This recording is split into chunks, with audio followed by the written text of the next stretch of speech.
Montezuma to the shores of Tripoli. We fight our country's battles in the air, on land and sea. First to fight for right and freedom, and to keep our... Hello, folks, and welcome to another episode of Cigars and Sea Stories. I am your host, Bennett Tanton, and today we are here with Marine veteran Brandon Wong. Now, Brandon's got a lot going on, so I'm just going to read these off really quick. We've got Veteran Realty Group, Faucet Marketing, Veteran Circles, and Claro Capital. Right, Brandon? Yes. Okay. So what's cool, and you're going to see as Brandon goes through this, all these are kind of symbiotic, but yet on their own as well. So it's just a cool story. So help me welcome Brandon Wong. Awesome. Thanks for having me, Bennett. Yeah, man. So Veteran Realty Group, actually, let me rewind a little bit. So before I started these companies, when I was in the Marine Corps,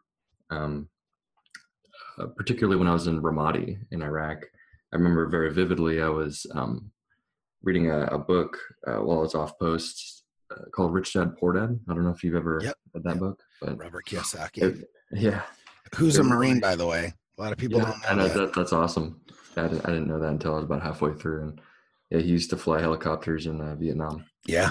But, and it's funny because I talk to a lot of Marines about him, and people either love him or they hate him. It's really weird. But I'm in the camp that I really enjoy reading his material. And so reading his book was almost like a Matrix awakening for me.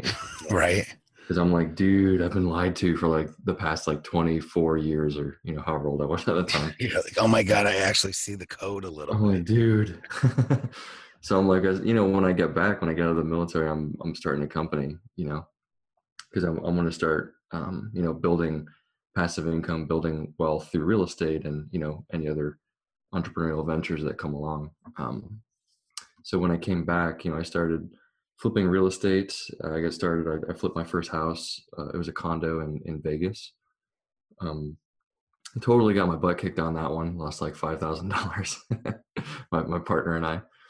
But, that first deal is where you learn the vast majority of your mistakes, Now, where were you in Ramadi? I was in Camp Ramadi. Okay. And there's also another one, Camp Eagle, Fob Eagle. There's a company size One of fob. those times when I wish my partner was on. He was in Ramadi twice. Yeah. So yeah. Anyway, it's just small world. I had initially deployed to a small fob, a company size fob, but then I got reallocated to the battalion commander's PSD. I love that. So it turned into kind of a posh deployment. Nice. We went outside the wire a lot more than the other Marines were because we were going to meet with the sheiks in the different areas in Anbar province, and so it was actually a really cool experience. Yeah, that's a really cool experience though. That a lot of infantry grunts don't get, right? So. Right, and there were a lot of my peers were like, "Dude, that's not fair. You got to go out. You got to go out and do missions and shit." And because it was actually towards the wind down. We're winding down in Iraq.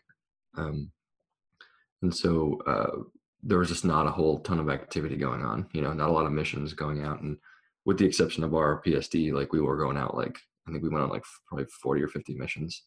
So give us, this is Cigars and Sea Stories, and I don't want to cut off your Oh, no, you're good, dude. But at the end of the day, that's what it's about. And since we're already there, it'd be cool. Just give us a no shit, there I was story. Oh, man. Give us a sea story. Just a quick one. Doesn't have to be anything. I don't really have anything super sexy. You know what I mean? Doesn't have to be sexy. Whatever, Well, so there was actually an active sniper in our AO, and he we'd be briefed on this is the area where he's kind of working and operating, and so one of the army posts got hit, and the guy who was shot, he got hit right in the Kevlar, right in the helmet, but it didn't penetrate. it just Holy hell. knocked him the fuck out. Like, That's like Hollywood. yeah. And so we met with we stopped at that post just to kind of do some investigation and talk to the command and just gather some intel. And he, yeah, the guy pulled through. He was all right. He didn't die, or I'm sure he got, his ringer knocked off his ass, but I'd say so. Holy hell. I'd be, if I were that guy, I'd be like, I want to keep that helmet, if I didn't, the bullet didn't take me out today, then, my life has purpose, and I'd like a little bit of reminder, moving forward. But that was one interesting experience. So whenever we, as an escort, as a personal security detail for our BC, I spent a lot of time on rooftops, kind of like doing the sniper dance. So I was a little bit more paranoid after that experience, because I'm like, well, this dude's still kind of running around out there, trying to pick off people, Marines and soldiers. So I don't know. See, it's not super sexy, man. It's just like, no, man. But that's a memory of mine that I have. Stories like guys and gals like to hear, because it makes them remember their service. You know what I mean? So back to where you were at. You had flipped the house, lost your ass on the first one. Yeah. All right.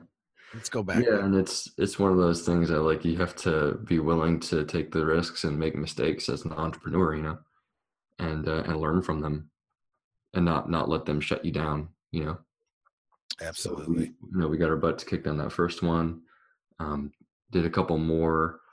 I got involved on the mortgage side of, like, investing in distressed mortgages, because I had found a mentor at the time, and that was his specialty. He had done, like 250 deals as a real estate investor, and then he ended up getting a bank contact that he was trying to negotiate a short sale, which for the listeners, a short sale is where the property value has dropped so much that the lender will have to take a hit to get the house to sell. Say that a house was worth 150, now it's worth 100, but the mortgage is still 150. That house is now 50,000 underwater, and in order for the homeowner to sell that home, it would be called a short sale. And so my business partner at the time was negotiating a short sale with the bank, and the bank was like, hey, we're experimenting with selling these things off. Are you interested in buying them? In lieu of going through the foreclosure process and all that, crazy jazz. No, I don't mean to interrupt. I am a bit of an interrupter, but that's cool, man. it's just to ask questions. Sure. So your mentor, was he a veteran? He was not. Okay. I'm just wondering, because I like to show. I had sneaky suspicion that he wasn't. So what I like to show, though, is that just because veteran or mentors come in all shapes, sizes, colors, creed, it doesn't matter that if they're a veteran or not. We can work with people that aren't veterans. Just saying. Right, exactly.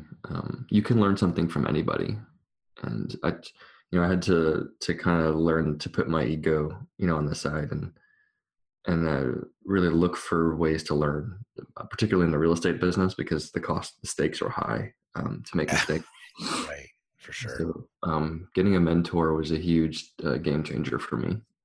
Somebody who's been there and can kind of be my tour guide, And it worked out well for him, because I was an investor in some of his deals, and he got free labor for like a year, because I was like, dude, teach me what you know. I want to know so badly, but I didn't have like a ton of cash at the time to pay him, because I think he was charging like 15 grand for training, and so we started working together, and I was in some deals already, so I had already tied up funds.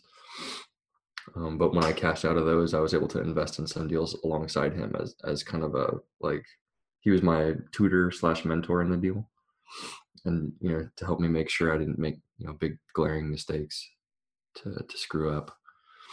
And so that's kind of how I got started in real estate. Is made a few mistakes, got a mentor, and I got a little bit smarter and got a mentor.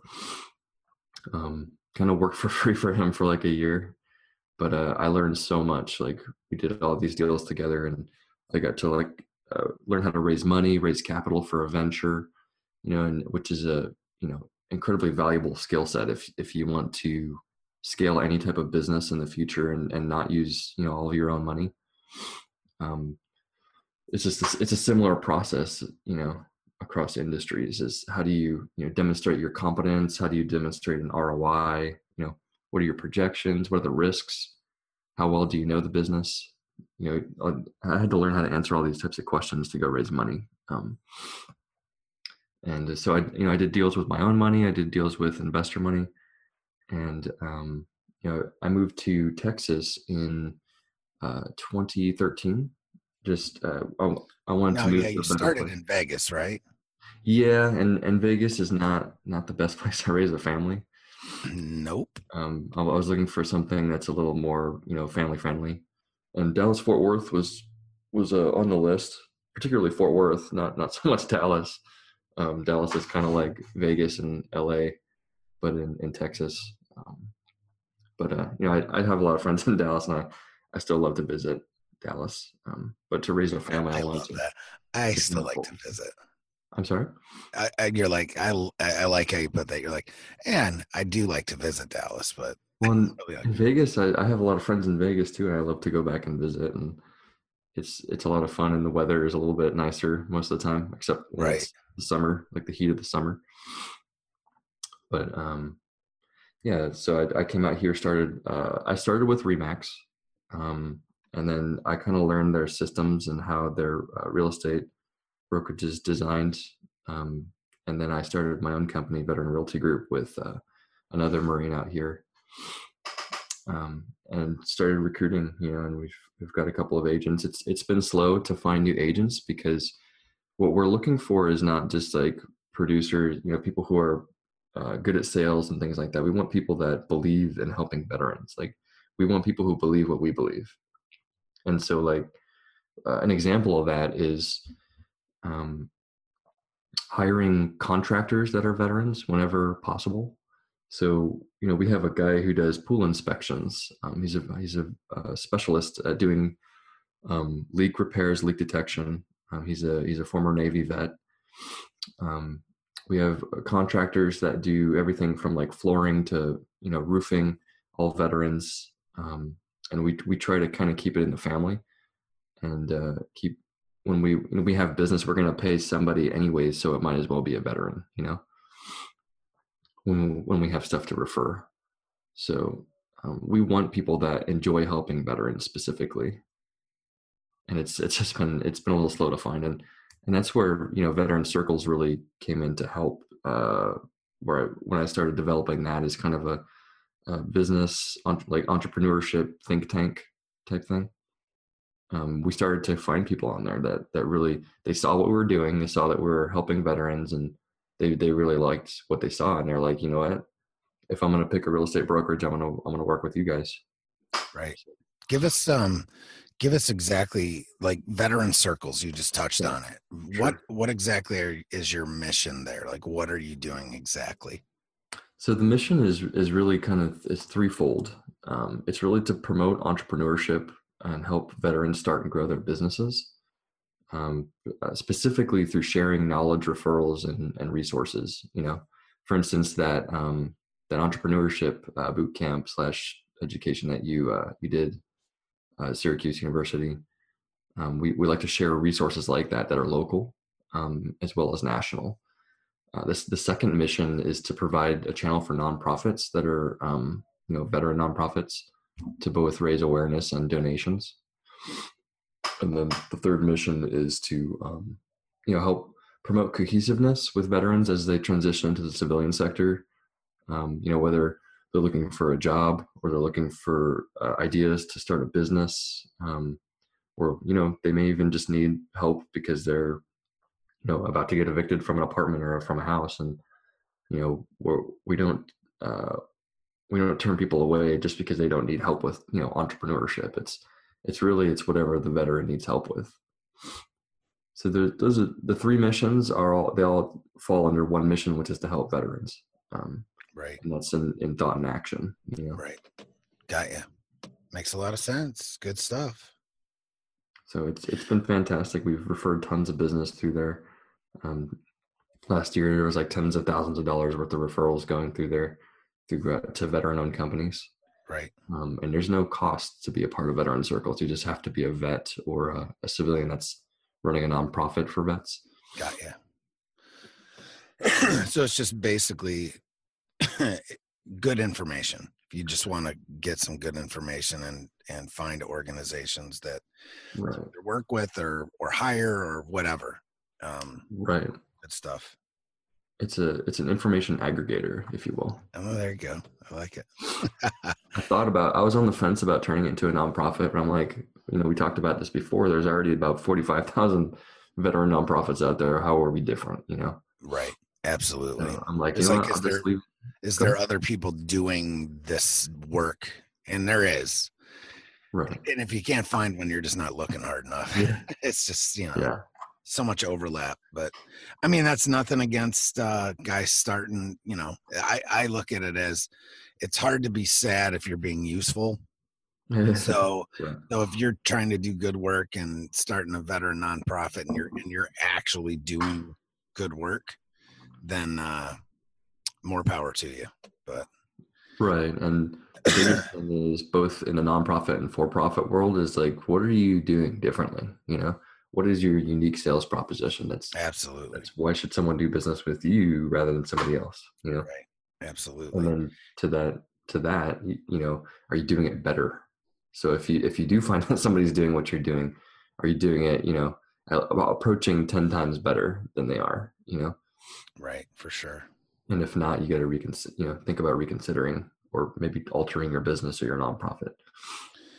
So we've got Veterans Realty Group. And then you've started Faucet Marketing. And what was your reasoning behind that?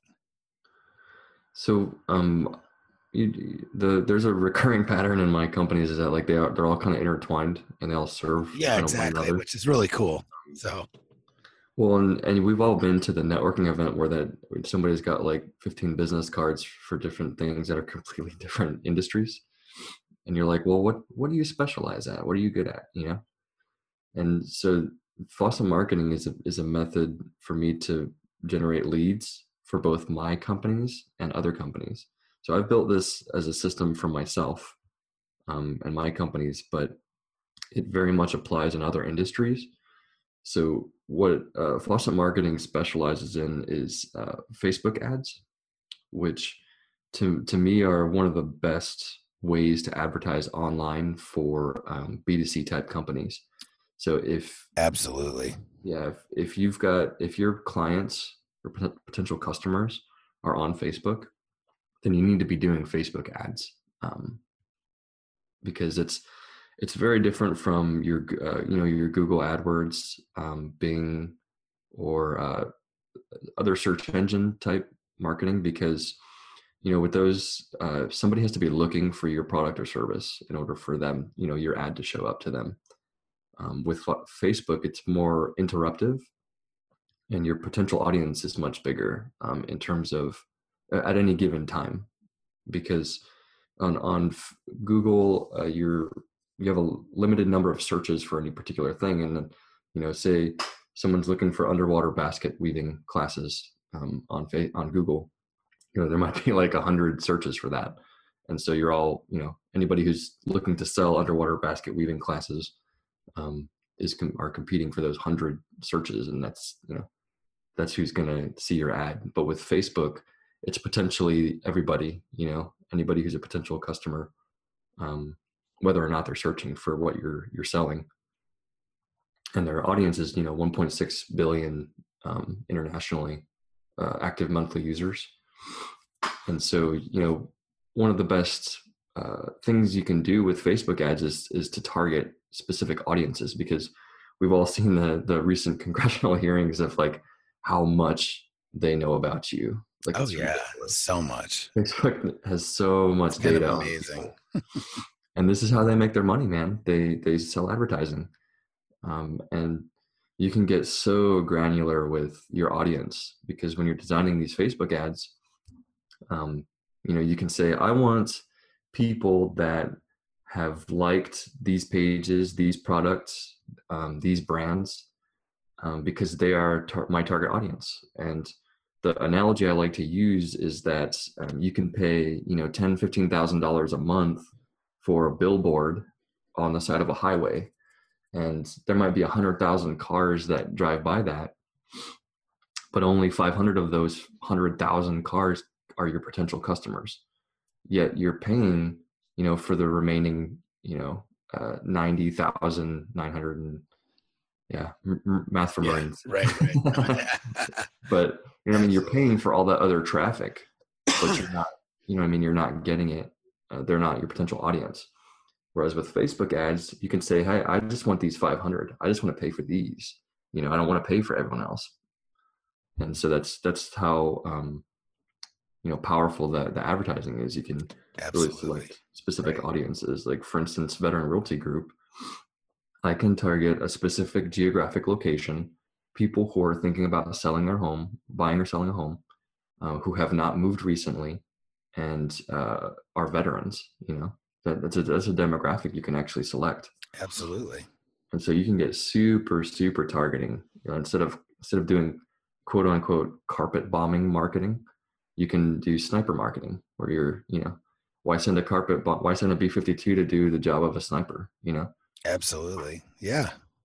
And so that's kind of the impetus behind faucet marketing, is that I want to get more deliberate with, the marketing from other companies. And, not only my company, but, I have a personal trainer who I'm helping him generate leads for his company. He's a veteran.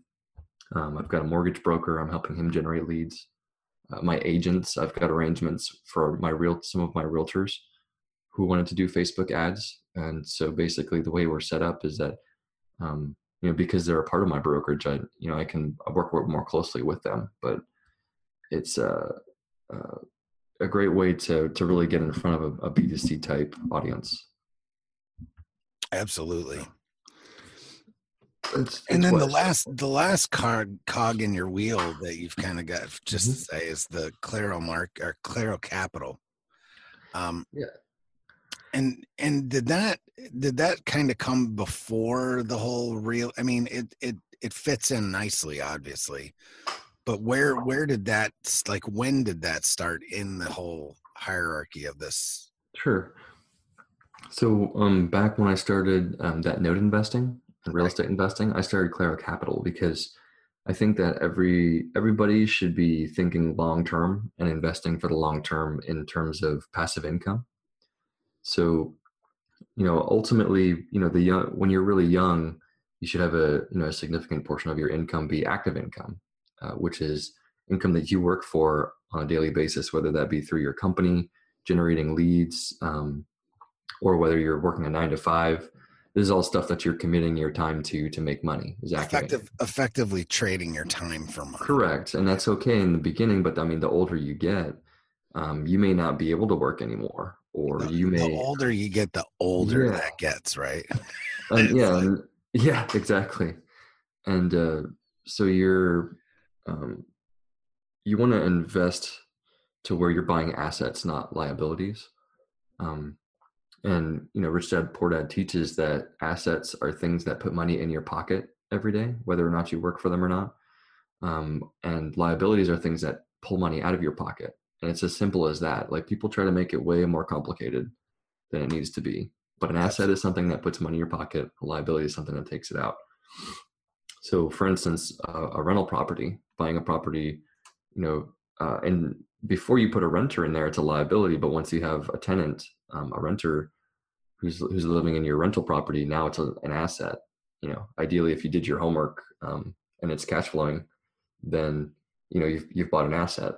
A liability would be something like buying 3 cars or a motorcycle, and extra stuff that it's toys, stuff that they don't actually do anything for. Yeah, and they don't actually put money in your pocket.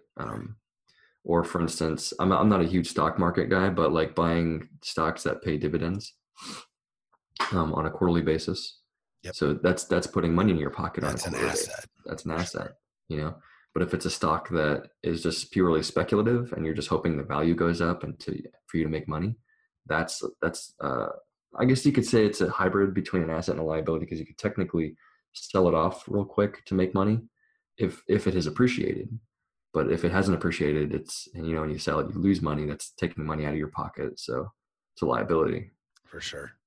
So it's more volatile than, for instance, the passive income type investment like a rental property. Mm-hmm. And so Claro Capital buys assets, specifically notes, like mortgages. And the last investment that we did in August of last year was a apartment complex, like a 94 units apartment over in Hurst, Texas. And so that's a passive income type deal. So that, what I do with my other companies is I generate active income and then I funnel it into Claro Capital to buy passive income type assets. So when I'm an old fart and I can't work anymore, I'm not relying on Social Security and disability and savings and whatever 401, whatever stock market game you were able to play. Right. You can still live a good life, and my family is taken care of whether or not I'm working. That's the goal, is to get to that point where work is optional. Not that I would retire and stop working, because if you stop working, you start to age really quickly. Right. So I would still be working. I like the freedom of not having to work necessarily, like an active type income. But awesome. I'll probably work to the day I die in terms of no, I'm the same way. I like to feel like I'm contributing to society, not just like, sucking money out of the world, Well, unfortunately, we're one of those first generations that has to really start thinking about like that, spending 30 years at a company, retiring and being able to ride off into the sunset. Those days are over. Right.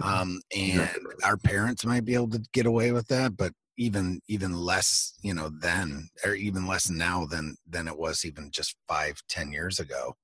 Right. I know my mom now, again, she works because she wants to, right? Technically she's retired, but she doesn't need the money, but she was able to pull that off. I know, like, technically, if nothing changes with Social Security between now and when I'm able to retire, that's the last year that there's any money left in the account. You know what I mean? Like, that's kind of. I'm not getting any of that. I'm 33. Exactly. I just turned 33. Right. Yeah. Like, I'm paying into it, but I'll never see that. You'll never see it. Never. But I mean, yeah. So, and I mean, even now the federal government figures out there, and this is just information for you folks out there. As a federal employee, part of your retirement calculation is including Social Security. People don't realize that. I mean, like, that's how they're calculating your retirement, traditional type retirement. That includes Social Security. Right. It's crazy, but but anyway, that's a whole nother rabbit hole to go down. So first off, I want to applaud you on what you're doing at such a young age, making sure that your family's taken care of, making sure that you're helping your community. And we love interviewing guys and gals that are getting out there and doing good things in the community to help veterans and really just take care of their families and be leaders in this community that we have. So I want to applaud you for that. Oh, thank you. Second, though, I would like you to just tell us where are the best places to find you. So I'm on Facebook. The group's name is Veteran Circles. There's several chapters. There's a national chapter with about 2,200 veterans. There's a local DFW chapter with about 540 veterans. So on Facebook, Veteran Circles. That's a great way to find me. I'm on LinkedIn. Just look up Brandon Wong. There's not a whole bunch of us, but right. I'd probably appear towards the top on that one. But if you do a quick Google search, Brandon Wong Veteran Circles, I guarantee you'll find me. So good stuff. That's probably the best way get in touch. And Awesome. my contact information is all over the place. Right. Brandon Wong. Do the Google search. It'll Well, probably pop up. I get a ton of telemarketing calls to confirm that for me. So it's out there. Awesome. That's awesome. So any last words? No, man, I super appreciate you having me on your podcast, and I enjoyed chatting with you. Absolutely, man. And we'll do it again at a later date just to check in, if that sounds good with you. Absolutely, man. All right. So again, folks, thanks for listening. Check us out at cigarsandseastories.com. Check out our Facebook group at Cigars and Sea Stories Listeners Group. It's that simple. And then listen to this podcast and all the other 200 and I think 84 episodes on your podcast player choice, whether that's iTunes, Stitcher, Player FM. We're on all of them. So Brandon, appreciate you coming on, brother. And Number 5. Yep, you too. And on that note, cue the music.